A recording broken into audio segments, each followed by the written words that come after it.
नमस्कार, आप देख रहे हैं बिग फाइट लाइव। आपके साथ मैं श्वेता मिश्रा अवस्थी। तो जंग का ऐलान हो चुका है, चुनावी बिसात बिछाई जा रही है, मोहरे सेट किए जा रहे हैं। चुनावी शतरंज में जीत किसकी होगी ये तो जनता ही तय करेगी, लेकिन उपचुनाव की घोषणा के बाद से जुबानी तीर जरूर शुरू हो गए हैं। मरुधरा में सियासी तपिश बढ़ रही है, एक दूसरे पर बयानों की बौछार और अपनी अपनी जीत के दावे नेता करने लगे हैं। कटाक्ष, दावे, रणनीति और सियासी चाल के बीच सबसे बड़ा सवाल यही है कि 7 सीटों पर किसका जोर चलेगा और कौन कमजोर है। बीजेपी का कहना है कि उसके पास खोने को कुछ नहीं है, क्योंकि जिन 7 सीटों पर उपचुनाव 13 नवंबर को होंगे उसमें सिर्फ एक सीट सलूम्बर पर बीजेपी का कब्जा था। 6 सीटें इंडिया गठबंधन के खाते की हैं। बीजेपी सभी सीटों पर जीत का दावा कर रही है, तो कांग्रेस कह रही है कि बीजेपी मुंगेरी लाल के हसीन सपने देख रही है। तो आज बात इसी मुद्दे पर कि तारीख तय हो गई है, जय किसकी होगी। 7वां विधानसभा चुनाव में भारतीय जनता पार्टी को 0 सीटें मिलेंगी।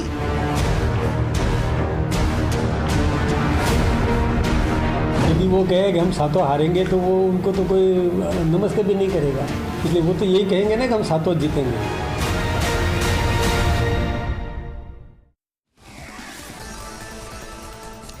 और इस खास मुद्दे पर चर्चा के लिए खास मेहमान हमारे साथ जुड़ चुके। सबसे पहले इनसे रूबरू करा देते हैं आपको। हमारे साथ डॉक्टर अपूर्वा सिंह जी हैं, प्रवक्ता हैं बीजेपी से। बहुत स्वागत है अपूर्वा जी आपका। हमारे साथ राजेंद्र मेघवाल जी है, प्रवक्ता है कांग्रेस से। राजेंद्र जी आपका भी बहुत स्वागत है। और साथ ही हमारे साथ मिथिलेश जैमिनी जी भी चर्चा में शामिल हुए, राजनीतिक विश्लेषक है। बहुत स्वागत है मिथिलेश जी आपका। चर्चा की शुरुआत करते हैं, क्योंकि बेहद अहम है। तारीख तय हो चुकी है, लेकिन जय किसकी होगी, किसकी जीत होगी। 7 अहम सीटें, दावे अपनी अपनी ओर से किए जा रहे हैं। अपूर्वा जी, बीजेपी तो कह रही है कि हमारे पास खोने के लिए कुछ नहीं, क्योंकि एक सीट सलूम्बर की हमारे पास थी, बाकी 6 तो इंडिया गठबंधन की है और इसलिए हम प्लस में ही जाएंगे। देखिए श्वेता जी, बहुत प्रतीकात्मक उत्तर है, मगर दीपावली आ रही है, घर घर में सफाइयां चल रही हैं, लक्ष्मी जी के आने के आगमन के लिए सभी लोग प्रतीक्षारत हैं। ये प्रतीकात्मक रूप से ये भी दर्शा रहा है कि क्योंकि दिवाली के 12 दिन बाद ही पोलिंग डे है, तो 7 की 7 सीटों पे कमल के ऊपर विराजती हुई लक्ष्मी जी जो है वो प्रत्येक घर के अंदर, वहां के प्रत्येक विधानसभा के जो वासी हैं उनके घर के ऊपर जाएंगी और 7 की 7 सीटों पर भारतीय जनता पार्टी का कमल खिलेगा। जहां तक अभी डोटासरा जी, मैं आपके वर्जन्स देख रही थी स्क्रीन पर, वो ये दावा कर रहे थे कि साहब हम 7 के 7 जीतेंगे और बीजेपी जो है वो 0 लेके जाएगी। तो मुझे जाने क्यों याद आ गया कि वो हाथ कंगन को आरसी किया और पढ़े लिखे को फारसी किया, कि अभी अभी इन्होंने देखा है कि जनता ने इनको किस प्रकार, हरियाणा के अंदर आप देखिए सुबह 8 बजे तक जलेबे बट रहे थे, ये लोग खा रहे थे, ढोल बजा रहे थे, और उसके बाद में कहाँ वो जलेबी गई, कहाँ वो ढोल गए। लेकिन वो तो कह रहे हैं कि हरियाणा के चुनाव अलग थे और उपचुनाव अलग होते हैं, तो उससे कंपैरिजन नहीं किया जा सकता। देखिए श्वेता जी, बात ये है कि वहां पर भी 10 साल जो है वो भारतीय जनता पार्टी की सरकार थी और यहाँ पर भी पिछले 10 महीने से भारतीय जनता पार्टी की सरकार है। और जहां भारतीय जनता पार्टी की सरकार होती है, आप देखिए पिछले 10 महीनों के अंदर इतने पेपर हुए। मैं 4-5 आपको एग्जाम्पल बताती हूँ। युवा क्या चाहता है, वो चाहता है कि उसका रोजगार सुरक्षित हो, उसके पेपर सुरक्षित हो, वो एक अच्छे तरीके से सुरक्षित माहौल में पढ़े, पेपर दे और पास हो जाए। युवाओं के साथ में पिछले 10 महीनों में कोई खिलवाड़ नहीं हुई।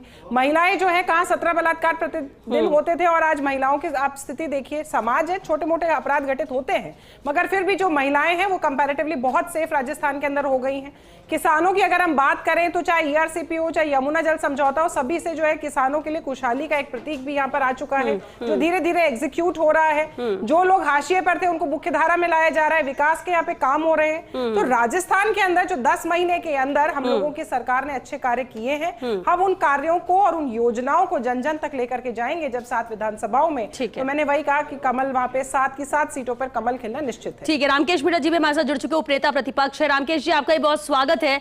कमल 7 सीटों में खिलेगा, ये बीजेपी का दावा है, बीजेपी कह रही है, लेकिन रामकेश जी कांग्रेस की तरफ से कहा जा रहा है, गोविंद सिंह डोटासरा कह रहे हैं कि 0 सीट मिलेगी बीजेपी को। बीजेपी के पास तो एक ही सीट है, ज्यादा चैलेंज यहां पर कांग्रेस के पास होगा, गठबंधन के पास होगा कि वापसी उस सीट पर करे।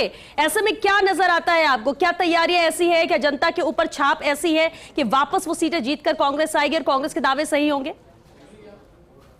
श्वेता जी, अभी पिछले जो 10 महीने का सरकार का कार्यकाल जो निकला है वो बहुत ही निराशाजनक रहा है और पूरे राजस्थान की जनता हैरान, निराश है, परेशान है। सरकार की नीति और नियत समझ में नहीं आ रही है जी। सरकार कोई काम कर नहीं रही है। पिछली सरकार को जो सरकार ने काम किए उसको कोसने के अलावा उनके नुक्ताचीनी करने के अलावा नई सरकार को जो काम करने थे, राजस्थान में जो पिछली सरकार उसकी योजनाओं को आगे बढ़ाना था, वो सब काम सरकार ने नहीं किए। मैं आपको एक उदाहरण के तौर पे बताना चाहता हूँ जी। राइजिंग राजस्थान समिट होने जा रही है और मुख्यमंत्री जी पूरे वर्ल्ड में घूम घूम करके और इन्वेस्टमेंट कराने के लिए इन्वेस्टरों को आमंत्रित कर रहे हैं। लेकिन आप यहाँ देखिए, राजस्थान में जो पिछली सरकार ने जो योजनाएं बनाई थी, एक उदाहरण के तौर पे एक मामूली सा उदाहरण देना चाहूंगा आपको कि कृषि निर्यात प्रोत्साहन नीति 2019 के तहत हमारे जो स्थानीय यहाँ के जो प्रदेश के व्यापारी थे, उन्होंने 594 रजिस्ट्रेशन करवाए, उद्योग लगाए और उन उद्योगों को आज तक वो सब्सिडी नहीं मिली, वो धक्के खाते फिर रहे हैं। और नए जिले जो 17 बने हैं, वो 17 जिलों में उहापोह की स्थिति है, सरकार निर्णय नहीं ले पा रही है। अभी जो कुछ लोग एमओयू करना भी चाहते हैं, वो इस संशय में है कि ये जिले रहेंगे या नहीं रहेंगे। उसको लेकर के सरकार ने अभी तक कोई स्थिति अपनी स्पष्ट नहीं की है। यानी आप ये कह रहे हैं कि 10 महीने की सरकार में जो भी फैसले लिए गए या जो बेहतर हो सकता था, ऐसी छाप है कि जनता कांग्रेस के साथ जाएगी, ये आप एक अहम वजह मान रहे हैं। तो मेरा कहना यह है कि ये जो उपचुनाव हो रहे हैं, इन उपचुनाव में ये सरकार कानून और व्यवस्था के नाम पे, सरकार इन्वेस्टमेंट के नाम पे, सरकार उद्योगों को बढ़ावा देने के नाम पे और विकास के नाम पे क्या मुंह से क्या कह करके वोट मांगेगी, ठीक है, जो इनको अभी तक कोई। चलिए, ये तो बीजेपी के लिए टेंशन की बात होगी कि वो क्या कहकर जनता के बीच जाएगी, किन मुद्दों के साथ जाएगी। लेकिन रामकेश जी, ये आप कांग्रेस का आधार बता रहे। राजेंद्र देगवाल जी, गोविंद सिंह डोटासरा कहते हैं कि 0 सीट आएगी, यानी एक सीट जो थी वो भी हाथ से जाएगी, साथ की सातों सीटें इंडिया गठबंधन की बात करें या कांग्रेस जीत कर आएगी, ये दावे किए जा रहे हैं। लेकिन सवाल तो ये भी उठता है कि जनता, सरकार में बीजेपी है, राजस्थान में बीजेपी की गवर्नमेंट है, ऐसे में जनता कांग्रेस के विधायकों को क्यों जिता के लेकर आएगी? देखिए श्वेता जी, जहां तक इस सरकार की बात है तो निश्चित रूप से ये सरकार 11 महीने पहले जब सत्ता में आई थी, जिस तरीके का दुष्प्रचार प्रधानमंत्री मोदी जी के द्वारा किया गया, जिस तरीके का झूठ बोला गया, मोदी की गारंटी है और ये नहीं सहेगा राजस्थान, उसके बाद में राजस्थान की जनता देख रही है कि क्या हालत है। कानून व्यवस्था की स्थिति की बात हो, चाहे महिलाओं के साथ दुष्कर्म की बात हो, चाहे जंगल राज की बात हो, ये तमाम चीजें मतलब अब धरातल पर आ चुकी है। आज मुझे बताते हुए मतलब बड़ा दुख हो रहा है कि राजस्थान में 11 महीने में एक सिंगल प्रोजेक्ट नया स्टार्ट नहीं हुआ, कोई टेंडर नया लगा नहीं।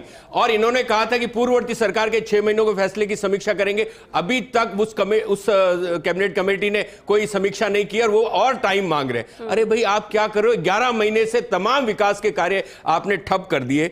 आज गांव में बिजली नहीं आ रही, 90 लाख लोगों को सामाजिक सुरक्षा पेंशन नहीं मिल रही, उससे भी अधिक लोग हैं, करीबन 1 करोड़ लोगों को हम सामाजिक सुरक्षा पेंशन दे रहे थे पिछली सरकार के अंदर।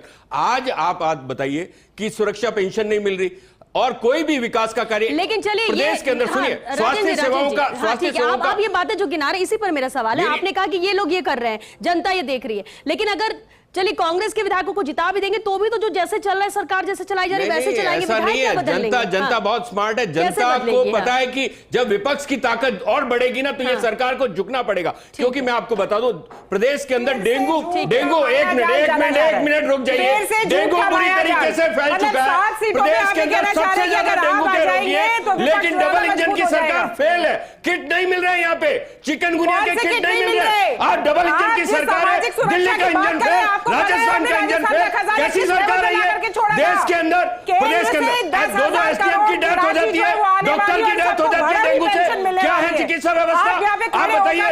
राजधानी के अंदर, जयपुर के अंदर एसएमएस सबसे बड़ा हॉस्पिटल है, लेकिन वहां पे इलाज की व्यवस्था नहीं है। आज ही खबर आई है। एक सेकंड राजेंद्र जी, बस वापस लौटेंगे आप। नहीं, मेरी बात को डिस्टर्ब किया ना। मैं कह रहा हूं इनको बड़ा घमंड है ना कि डबल इंजन की सरकार है। मैं कह रहा हूं डेंगू बीमारी वापस आऊंगी मैं। अपूर्वा जी, एक सेकंड। चलो ठीक है राजेंद्र जी, बात आपने रख ली। राजेंद्र जी बात आपने रख ली, एक मिनट अपूर्वा जी, मिथिलेश जैमिनी जी भी हमारे साथ है। मिथिलेश जी, सवाल यही है कि देखिए तारीख का ऐलान हो चुका है, दावे दोनों तरफ से हैं, 7 सीटों का अपना गणित है और ये नहीं कह सकते दावे दोनों तरफ से, तो 7 की 7 सीटें बीजेपी भी जीत रही है, 7 सीटें पूरी INDIA या कांग्रेस की बात करें वो भी जीत के दावे कर रहे हैं। मौजूदा स्थिति की बात करें, क्या कहता है आपका विश्लेषण? देखिए, जो सबसे इंपॉर्टेंट चीज है कि हरियाणा की धरती से कभी महाभारत का युद्ध हुआ था कुरुक्षेत्र में और पानीपत की लड़ाई हुई थी।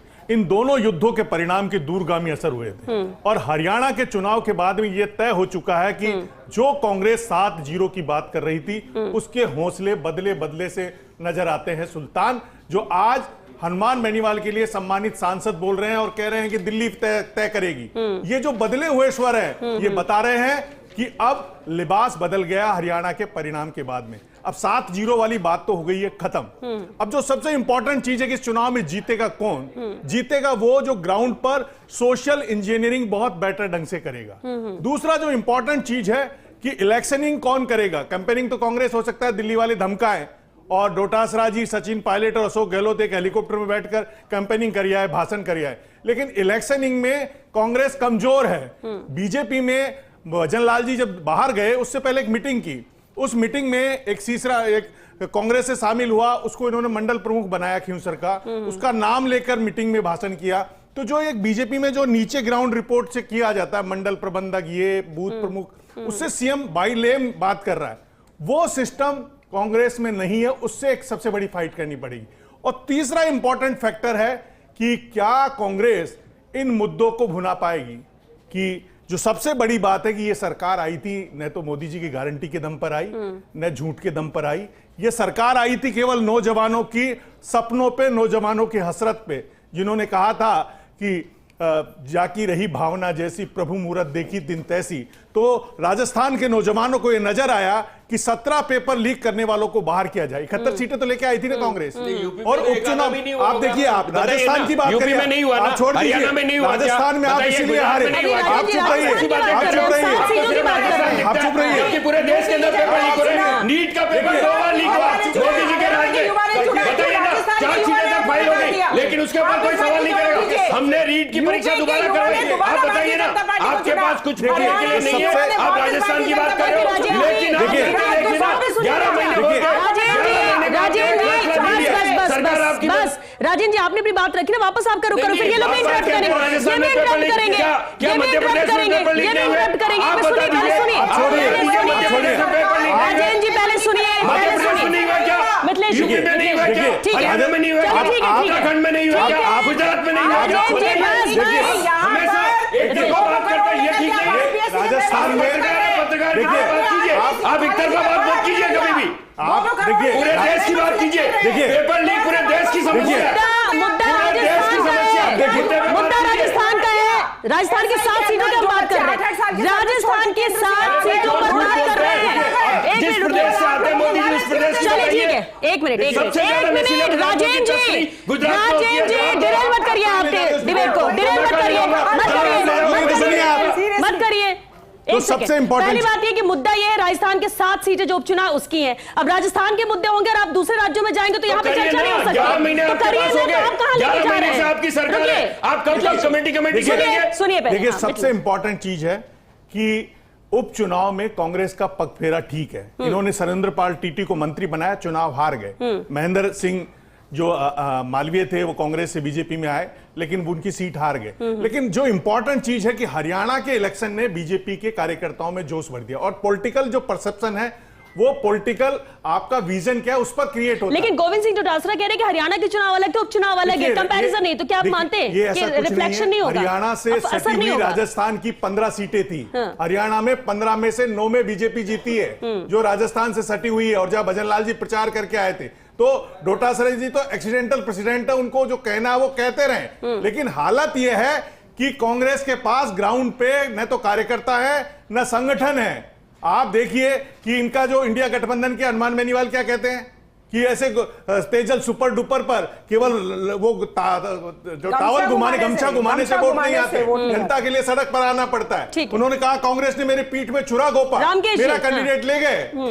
रामकेश जी, कांग्रेस की तैयारी क्या है चलिए वापस रामकेश जी से जुड़ने की कोशिश करें। राजन जी, इसका जवाब आप दे दीजिए कि आखिर कांग्रेस की तैयारी क्या है? बार बार ये कहा जाता है कि जमीन पर जो तैयारी उपचुनाव को लेकर होनी चाहिए, बीजेपी उसमें प्लस है, कांग्रेस की तैयारी नहीं। देखिए, कांग्रेस की तैयारी यही है कि जो 11 महीने में जो वादे करके ये लोग आए थे, उन वादों के ऊपर इनकी कसौटी है। मैं बता रहा हूं आपको, 4 महीने बाद में चुनाव हुए थे, विधानसभा चुनाव के बाद में 4 महीने बाद में पहला लिटमस टेस्ट हुआ था इस सरकार का। 25 में से 11 सीटें हमने इनसे छीन ली थी। उसके बाद में आपको अभी इन्होंने मिथिलेश जी ने बताया कि उपचुनाव के अंदर भी इनके मंत्री को अग्निवीर बना दिया, मंत्री को अग्निवीर बना दिया। देश के अंदर पहला मामला कि एक मंत्री अग्निवीर बना कि बिल्कुल पद पे बिठाया, भेज दिया घर के ऊपर। आप बताइए ना। और अभी मैं बता रहा हूं, 10 साल का रिकॉर्ड उठा के देख लीजिए, 10 साल का रिकॉर्ड उठा के देख लीजिए। उपचुनाव में कांग्रेस का पलड़ा भारी है, क्योंकि वो तमाम मुद्दे उठेंगे। किसानों को डीएपी नहीं मिल रहा, उर्वरक नहीं मिल रहा, जलेबी की दुकान चल रही है, हमारा रबी का सीजन चल रहा है, रबी का सीजन चल रहा है, किसानों को डीएपी नहीं मिल रहा, कालाबाजारी हो रही है। राजन जी, आपने जो बात की उसी पर मिथिलेश जी आपसे जवाब चाहेंगे। ये धोखाधड़ी चल रही है, कैसी बात कर रहे हैं? डीएपी मिल नहीं रहा किसानों को, रबी का सीजन शुरू हो गया है, उर्वरक मिल नहीं रहा है, कालाबाजारी कर रहे हैं ये लोग। बस आप ही बोले, नहीं, ये लोग कालाबाजारी कर रहे हैं। बात पर आगे बात कर रही हूँ मैं, आपके बात पर सवाल उठा रही हूँ। मिथिलेश जी, ये एक ट्रेंड सरकार आपकी है, सरकार आपकी है, जवाब आपको देना पड़ेगा। सरकार आपकी है, जवाब आपको देना पड़ेगा। राजन जी, एक सेकंड। ये जो बात है कि सरकार किसी की भी उपचुनाव में कांग्रेस को फायदा मिलता रहा है 10 साल की, अगर पिछली बात कर ले, जो राजन जी भी कह रहे हैं वो हकीकत भी है। देखिए, इसकी वजह क्या है और क्या ये आगे भी कंटिन्यू ऐसा नजर आता है या फिर अब कुछ बदलाव देखने को मिलेगा? वसुंधरा राजे जी की टाइम में भी जो स्वर्गीय दिगंबर सिंह जी को राजेंद्र राठौड़ जी लेके गए और शेखावाटी में चुनाव लड़ाया, नहीं जीता पाए। तो बाई इलेक्शन में हमने पिछले बार भी देखा। अब उसमें बीजेपी ये लॉजिक दे रहे कि हमने भावनाओं की लहर पर नहीं चले, आप तमाम चुनाव हारे, केवल दीप्ति किरण माहेश्वरी चुनाव जीत के आई। तो कहीं न कहीं बीजेपी के लिए बहुत बड़ी चैलेंजिंग है। और सबसे इंपॉर्टेंट चीज है कि यूथ को आप कैसे अटैक करें। अगर एसआई भर्ती पर आप स्ट्रॉन्ग डिसीजन नहीं लेते हैं, देखिए जो अभी राजेंद्र जी कह रहे थे, रीट में आपने बच्चा कौन था जिसने बीए कर लिया, पीटीटी का एग्जाम दिया, 2 साल बीएड कर लिया, उसका पेपर रद्द हुआ। एक सिंपल बीए करने वाले का पेपर रद्द करने में 50 से ज्यादा आप पकड़ चुके हो। आप हरियाणा तक वो पेपर पहुंच गया। जेल में बंद अफीम के तस्कर ने पूरे विधायक तक तार जुड़े हुए, पूरे विधायक तक तार जुड़े हुए, आरपीएससी मेंबर तक के बच्चे हुए पास उसमें, जो भाजपा के शासन में भर्ती हुए थे। अगर नौजवानों को खुश कर दिया, अरे तो करिए ना, पकड़िए, सरकार है आपकी, चैलेंज करता हूँ, सरकार है आपकी, पकड़िए। लेकिन ऐसे ही गाल बजाते रहेंगे आप। और अगर आप में हिम्मत है तो नाम लीजिए उस विधायक का। देखिए, आप इंपॉर्टेंट चीज ये है कि एक ब्यूरोक्रेट और एक मंत्री जो इसको रोक रहे हैं एसआई भर्ती को रद्द करो, वो इनको भारी पड़ सकता है। दूसरा, रीट के मामले में रामकृपाल मीणा, प्रदीप पाराशर, सुभाष गर्ग, इनके ऊपर भी कार्रवाई चाहता है राजस्थान का नौजवान। और किरोड़ी लाल मीणा को नहीं मनाया तो दौसा और देवली उनियारा, देखिए 4 सीटें जीत सकती है बीजेपी। दौसा, देवली उनियारा और झुंझुनू में भी अगर सतीश पूनिया का जिस तरीके से कद बढ़ा है, अरे मिथिलेश जी, कैसे इसलिए कैसे और सलूम्बर, मुंगेरी लाल के हसीन सपने कभी पूरे नहीं होंगे, कभी पूरे नहीं होंगे, कभी पूरे नहीं होंगे, कभी पूरे नहीं होंगे, कभी पूरे नहीं होंगे। मैं कह रहा हूं, सलूम्बर सीट भी नहीं जीतने देंगे इनको, सलूम्बर सीट भी नहीं जीतने देंगे। कांग्रेस परिवारवाद से कैसे निपटेगी? 3 से 4 अहम सीटें जहां पर परिवारवाद, परिवार के सदस्य टिकट मांग रहे हैं, क्या कोई क्राइटेरिया रहेगा इन 7 उपचुनाव में? अगर 7 सीटों को जीतने के दावे हैं तो क्या कुछ अलग रणनीति रहेगी?